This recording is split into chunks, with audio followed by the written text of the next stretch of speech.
Macabre Cast. The devil's on the loose and he's dancing with the mummy.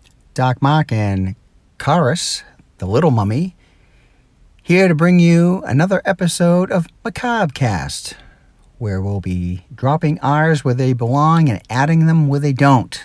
So, Chorus, a couple episodes back, I mentioned how a few movies that I hadn't seen in quite a long time were back, have come to Shudder. And one was Cemetery Man and one was Two Evil Eyes. Cemetery Man in the 90s was probably the closest thing you got to Evil Dead since Evil Dead, and I think I romanticized that movie a little too much. Apparently not the way you remembered it, I guess. Yeah, there was some fun stuff about it and a lot of gore, but definitely not the movie I remember.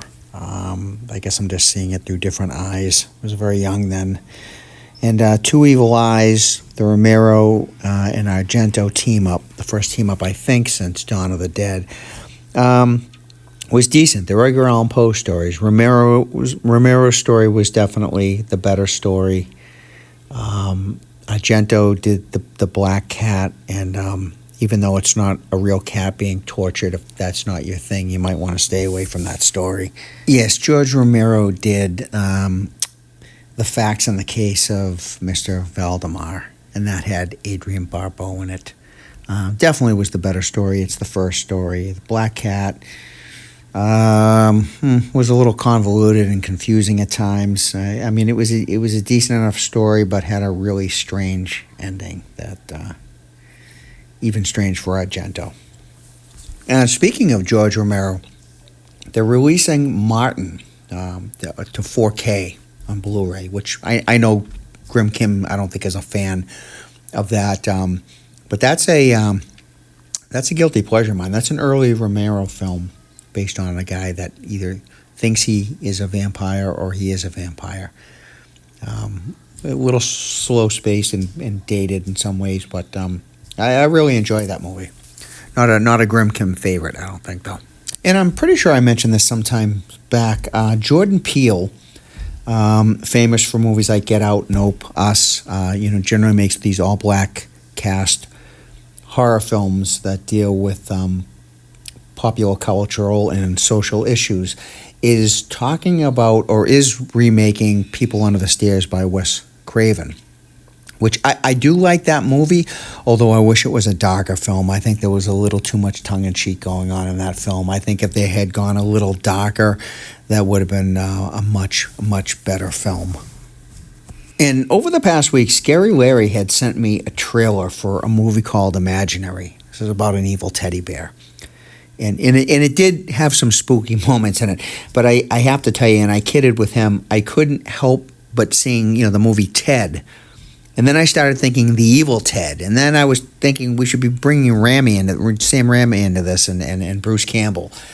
But Imaginary, evil teddy bear run amok. Horror Chat Matt's pretty consistent. He calls every week. He was I think he was on hiatus last week where we didn't hear from him. But he is back. And right now on the line we have Horror Chat Matt. Horror Chat Matt. What's happening, bro?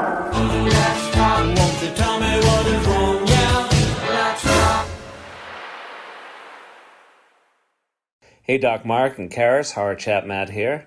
Back after a brief hiatus. I just wanted to tell you that I thought the last 2 weeks were excellent shows, as always.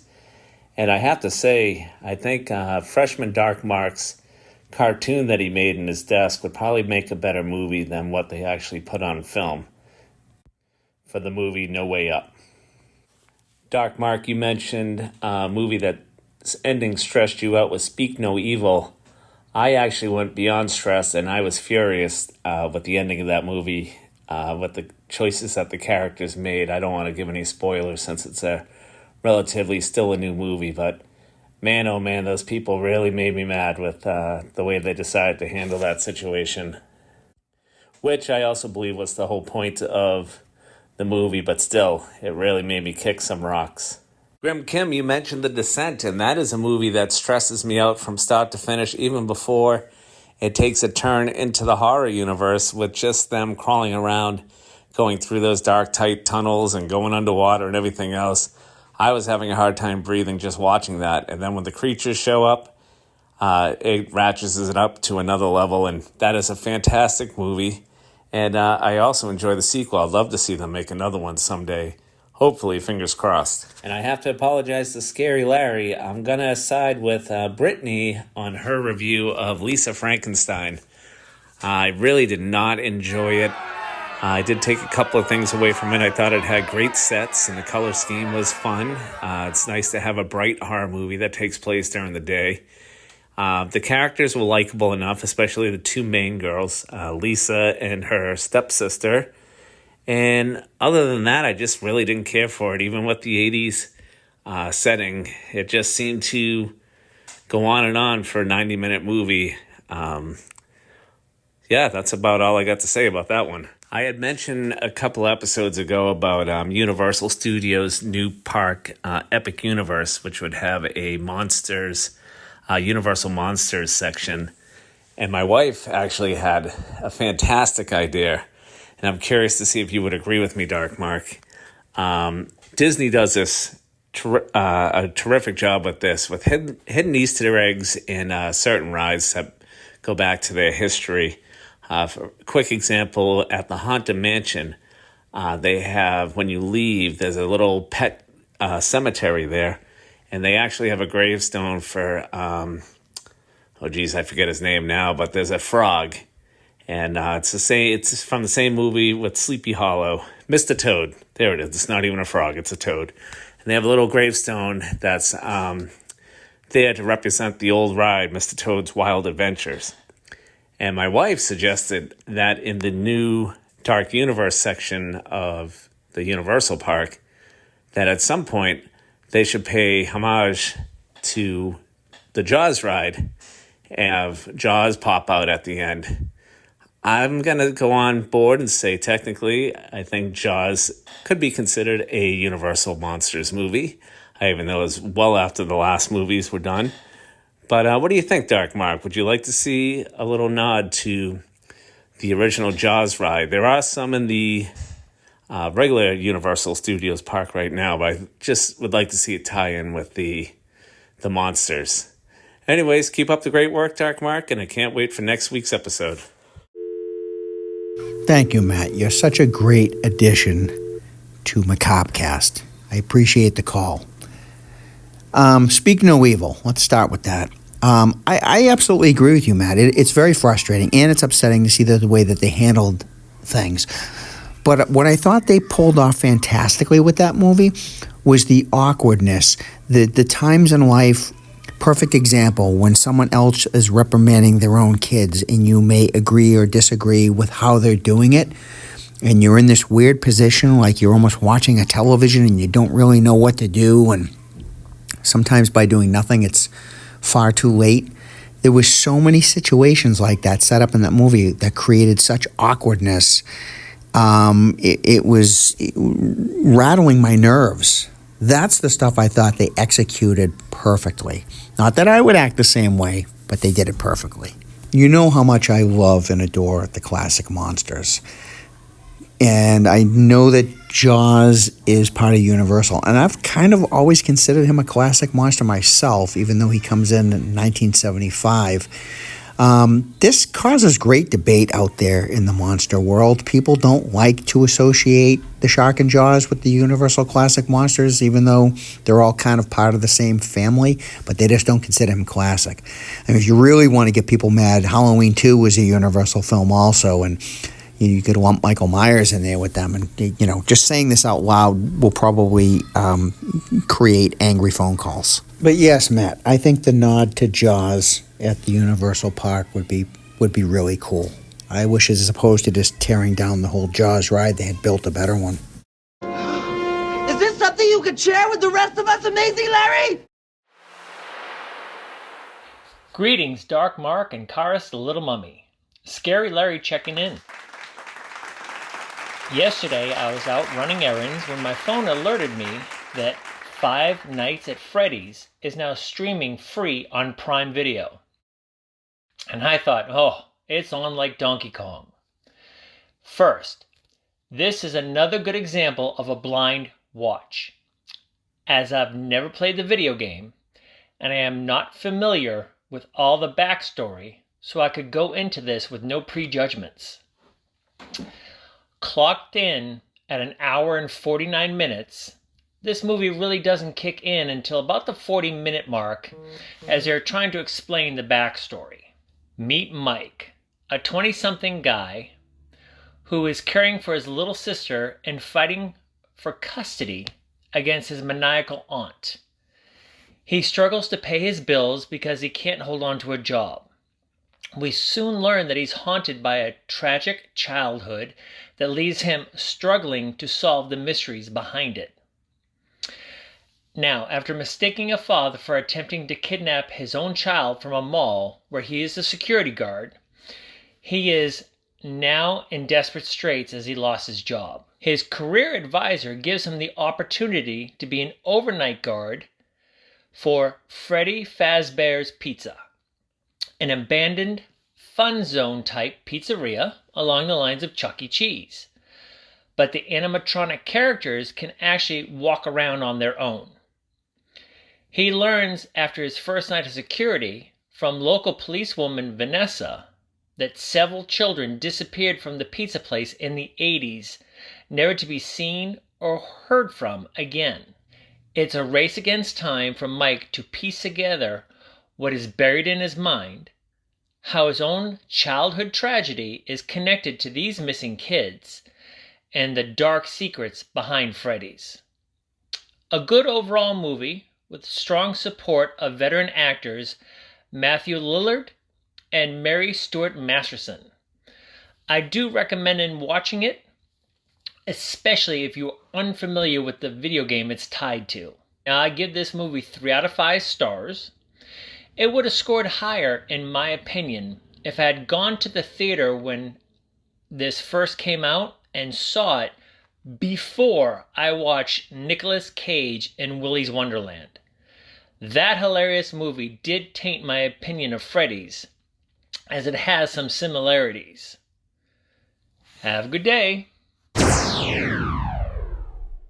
That's right. You know what time it is.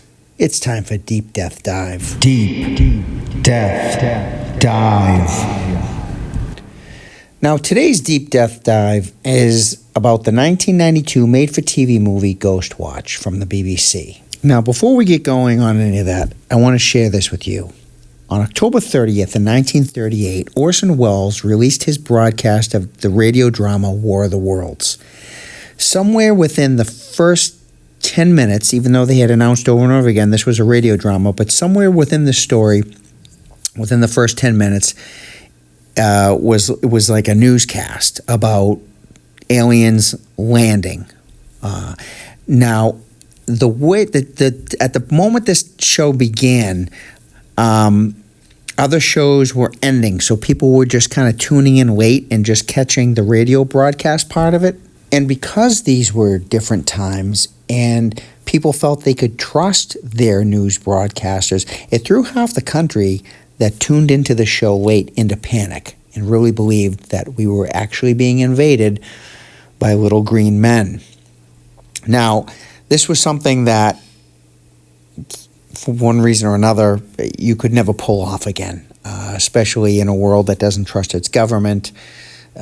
Instant news, it's just something that there's been nothing like it of its kind until 1992.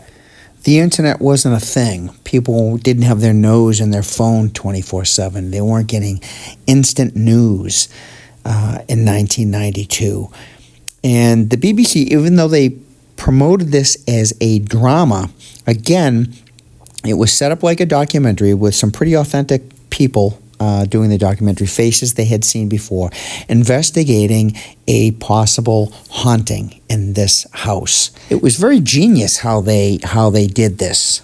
They had it set up so they claimed that they were taking live calls during this broadcast. And in some scenes, very subtly in the background, they had images or shadowy images, and there was really no focus on these images, and very few people even caught it the first time around. But calls started coming in stating that they saw a shadowy figure or a ghost in the background, and being back in a time of not being able to do things instantaneously, they had to go to the tape, they had to try to back the tape up and see what they could see, and even that they tried to explain away. Even though the calls kept pouring in. It was said that they were playing high-pitched frequencies throughout the documentary that, that only dogs could hear, and people were calling in and saying that their dogs were acting strange and barking or going at the television set. They even have a segment where they prove this all to be a hoax, and they catch on camera one of the kids making the noises and sounds that they were claiming were ghosts. They have her, she's confronted, she's crying, she's upset. The show starts to talk about how the whole thing is, unfortunately a hoax by children. So they set you up to think that, in the end, there was nothing really going on here. And then the chaos starts.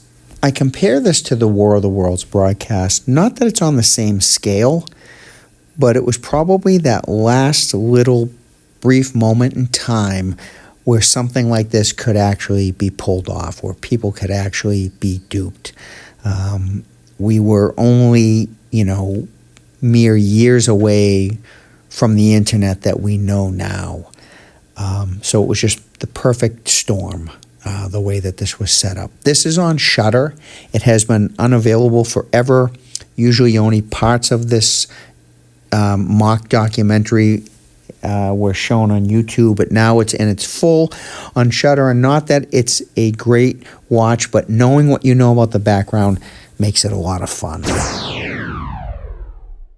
In other horror news, talk in the street is Jason Blum wants James Wan, Mr. Conjuring, Saw, Insidious, Annabelle, for the Friday the 13th film or films, if this ever happens, now that it seems like the court proceedings are wrapping up.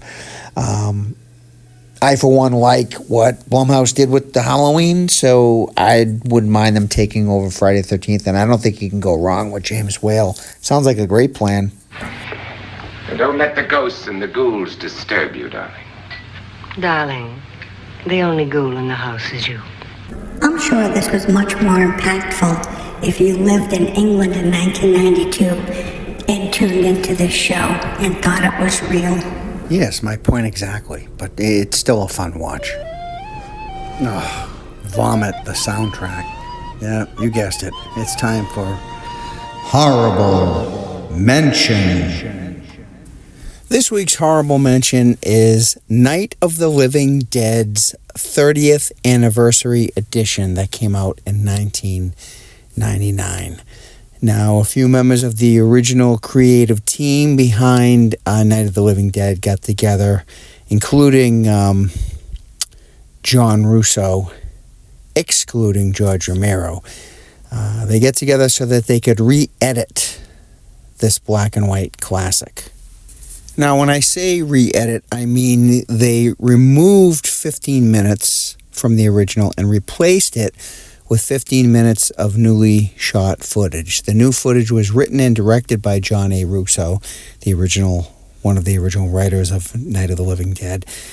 This movie, you may be intrigued and want to seek it out because it's really hard to find. I actually own it on videotape.